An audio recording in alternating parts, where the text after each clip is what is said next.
Family drama ಆಗಿರೋದ್ರಿಂದ ಕೇಳ್ತಾ ಇದ್ದೀನಿ. ಇತ್ತೀಚೆಗೆ ನಾವು ಕೌಟುಂಬಿಕ ಮೌಲ್ಯಗಳಿಂದ ತುಂಬ ದೂರ ಸರಿತಾ ಇದ್ದೀವಿ. ಒಟ್ಟಿಗೆ ಊಟ ಮಾಡೋದಕ್ಕೂ ನಮಗೆ ಟೈಮ್ ಸಿಗಲ್ಲ ಒಂದೊಂದ್ಸಲ. ಈ ವಿಷಯಗಳನ್ನೆಲ್ಲ ಹೇಗೆ ಡಿಫೈನ್ ಮಾಡ್ತೀರಾ ನೀವು? ನಾನು ಒಂದೊಂದ್ಸಲಿ ಒಬ್ಬೊಬ್ಬನೇ ಊಟ ಮಾಡ್ತಿರ್ತೀನಿ.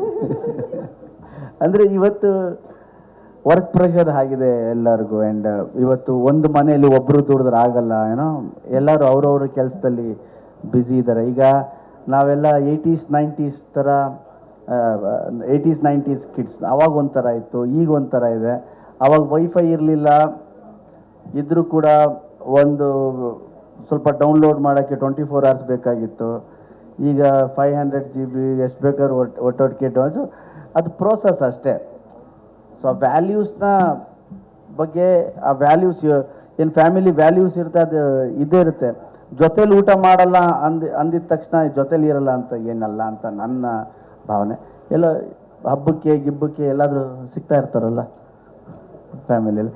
ಇವತ್ತು ಹಾಗೆ ನೋಡಿದ್ರೆ ಖರ್ಚು ಹಾಗೇ ಇದೆ ಇವತ್ತು ಎಲ್ಲ ಕಡೆ ಅಲ್ವಾ. ಒಂದು ಫ್ಯಾಮಿಲಿ ನಡಿಬೇಕು ಅಂದರೆ ಎಲ್ಲ ದುಡಿಲೇಬೇಕು, ಮಕ್ಕಳು ಫೀಸು ಎಲ್ಲ ತುಂಬ ಕೆಲಸ ಇರುತ್ತಲ್ಲ.